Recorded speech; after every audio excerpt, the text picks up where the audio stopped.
That's only slightly loud.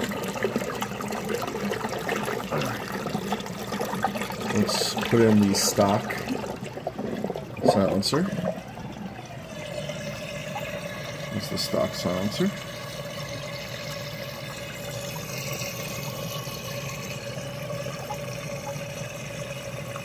Alright. Let's also make note of the water level. I've been using this as a reference.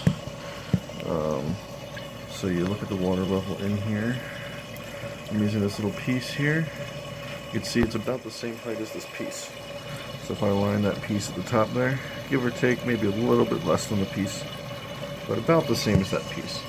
That's a nice, easy measurement, right? Figure that's my safety margin. I want that to be the same. Alright, so let's show you what I built. So this is basically, some people would call it a modified Stockman or Hofer gurgle buster.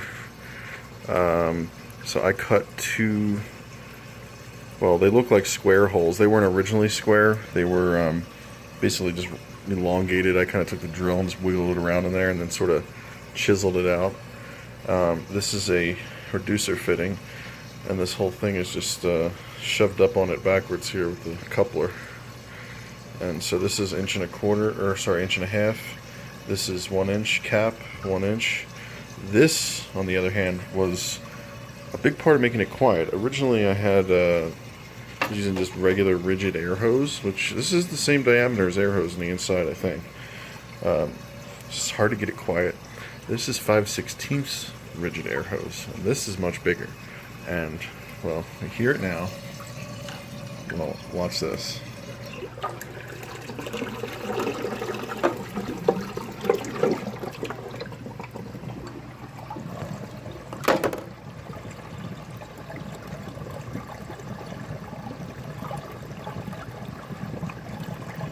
Now do you hear it? So, this is why I did that. This is much quieter. I can't even believe how much quieter it is. Water level, if you recall, was about the same length as it. Right now, this is actually shorter. So this is possibly taking more water, which is good. If it's draining that chamber faster, then that actually means that it can handle more flow. So if it's doing that silently and keeping the water lower there, perfect. All for it. You can actually see that there's the wall in the middle that basically prevents it from losing the siphon if it stops. You can see as it rushes over that wall, it's pretty quickly getting sucked up by the drain. I did have to tweak the height of this thing a whole bunch. This is the final cut that I just made on it, and I was like, oh, I think it's perfect now. So, this is how it came out. It sits pretty low in there. I mean, it almost sits at the bottom. But you know what? After playing with it, this is what you want, because you don't want the water level any higher in there. As soon as the water level is sitting higher in here, you actually lose flow rate. And to a dangerous extent even. I mean, it was enough that when I was playing with it, you could make the tank easily overflow, which is scary. The length of this tube also is pretty important, this clear tube. If it's too long, it will gurgle. If it's too short, actually it doesn't matter. If it's too short, like if it's just not in there very far, that's okay. You just don't want it too far in. I guess where the sweet spot is like above the cutout. So I don't think you want to put it into the water falling in the cutout, which makes sense. But I must say, my main goal here was to keep that tube below the surface of this box, but not too far up to the top of the box, because basically any noise coming out of it makes a big echo chamber if that thing is sitting really far down in there. So if that thing was real short like it originally was, it turns this into a big speaker, like a big cone, you know. So having it higher up is good, but you don't want it so high that, you know, if water gets that high that you want it to basically turn it into a siphon. You want it to do this. And it's more than high enough for that, although it would be pretty close to the top, but it'd be fine. Needless to say, I don't think I'm ever going to have that problem, because this thing is running pretty good. So that is why I ditched the foam. I know you thought I was crazy. People say, why would you ditch the stock foam? Well, it was noisy. I mean, you know, that's all there was to it. I'm very happy with this. Originally I was trying to also do a Stockman. I had enough pieces here to do all sorts of stuff. Let me show you some of what I got here. So this was kind of an interesting idea that I tried at first. So this is a different brand of cap, kind of similar to the other cap. And this is a 1.25 inches instead of 1.5 inches. And it actually wedges onto the cap, this particular brand of cap. It doesn't fit on the other brand of cap. The other brand of cap was just loose in there. So when it was like this, I mean, hey, that's almost the same thing. The only problem is, look how narrow that is. It just doesn't give it much room for the water. Ultimately, it did work, like it was handling the flow. It just was noisy, and I couldn't get it quiet, although I didn't try the bigger hole. We tempted to retry this one with the bigger hole. But this, you can see I also did a regular Stockman, where the water is going in underneath and then coming down. As the other one, it's coming in up top and then through the sides. They say you can adjust it. I mean, for me, it seems almost like having it so that it can take the max is what I need. But who knows? For now, it's working pretty damn well. I'm really happy with this. Pretty cool. It's actually, I can't believe it was keeping the water level below where it needed to be. That's perfect. I mean, that's better than what I wanted. Let me just double check. Oh yeah, that's about where it was before though. I mean, it's close. Maybe a little bit more space than it had before, but it's pretty good. Needless to say, ditch the foam. The other nice thing about this is, realistically, this thing is never going to slow down. The foam, on the other hand, I mean, this is designed so that basically the foam, if it clogs and gets dirty, which it will over time, that eventually it could go over top. So if it's going over top, it's going to be noisy, but you know, you'd have to have this thing be horribly dirty for it to go over top. But needless to say, you know, it's kind of a nice notion having a pre-filter, but ultimately you're just creating another thing to clean. This already has filter socks, so all this means is that the sock will get dirtier, and in fact the sock is much finer than the foam anyway, so honestly I'd rather the sock be the single point of failure in terms of clogging. And this clogging isn't really going to make a mess, whereas if that thing clogs and it goes over the top and somehow it floods, I don't know, it could be bad. I don't think it would, because they have that open hole in the foam, but you know, what can you do? Sock is getting pretty dirty. This sock is only a few days old too. I mean, this sump has not been running long. I'll show you what's going on here, I guess. Just a little preview. This is the manifold. Off the manifold, there's 2 outlets. There's actually 3 outlets, but one is plugged. 2 outlets have apex flow meters, and going to the UV and the reactor back here. You can see the reactor right there in the back. There it is right there on the top.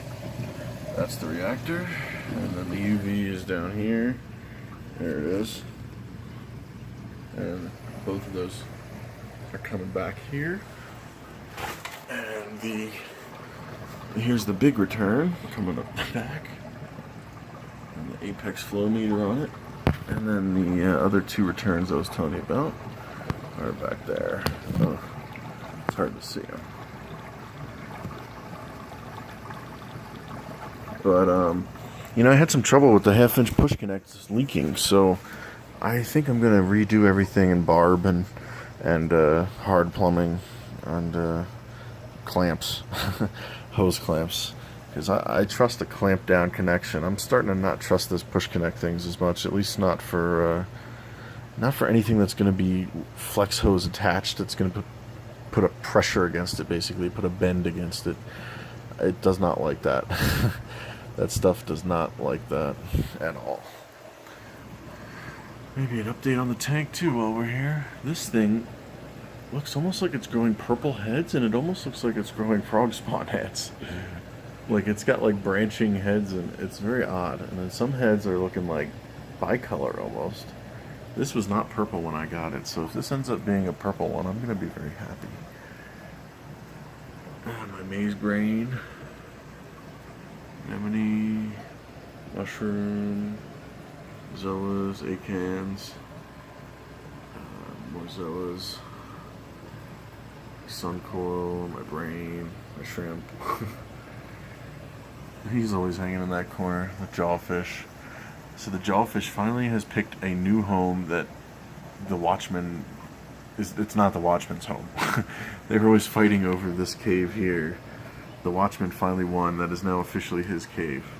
But the jawfish built a new cave, and this is his cave. And I'm glad he built it right there in the front, right across from the watchman's cave. This is going to be interesting. We'll see what happens. I love this guy. He's got such good color. Or it might be a girl. It's a smaller one, so it might even be a girl. But, oh, and the blenny too. There's the blenny going at it.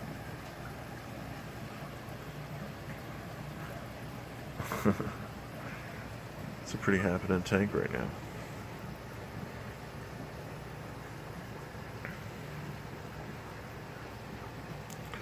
There's the return, the overflow. You can see it from the other end now. What I should really be doing is a comparison of the teeth. I don't know if you can see it. Oh yeah, the teeth are good. It's just as high on the teeth as it was, or low on the teeth, or whatever you want to call it. This is still pretty quiet. Very happy with this. Cool. So I guess this is technically a Hofer gurgle buster. I thought I was going to end up building a Stockman, but I did see this design as well. It seemed backwards to me, but I don't know. It works. I think the point, you almost don't even need the bottom part. I mean, you almost don't even need the cover. I mean, maybe if the flow was not high enough, you would. It seems the real win here was the bigger tube, but not the huge tube, and just some of the restriction aspect of it. But this, there's enough flow that it doesn't need too much restriction. So I think going simple with it kind of worked. And that's why this simple design, I think, is working well. I'll have to test it at higher flow rate and lower flow rate, but I have a feeling it's going to be alright. Plus, worst case, if it was too high, it should kick in the siphon saver mode. Emergency mode, whatever you want to call it. I might even cut that tube down a little more, but yeah, we'll see.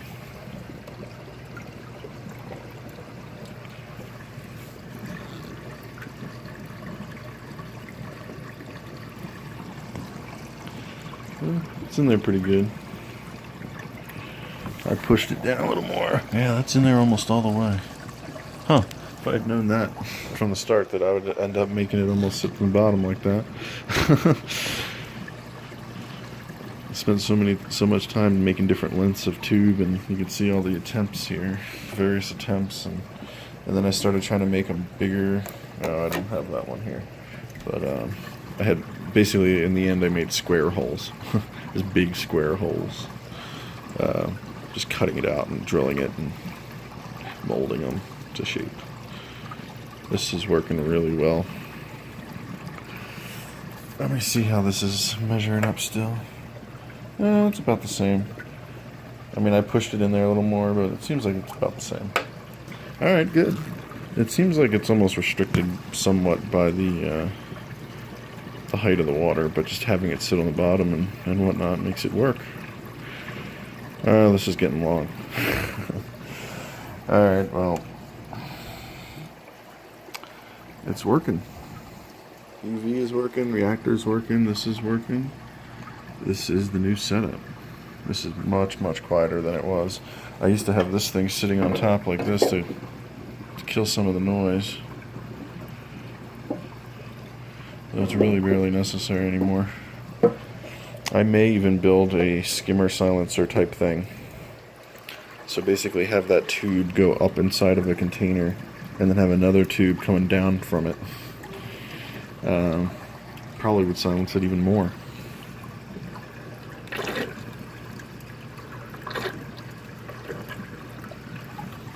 Well, we'll see what happens. Might do that in a minute. Now that I'm talking about it, I want to go do it. Alright, well, until next time, folks. We'll see how this thing turns out.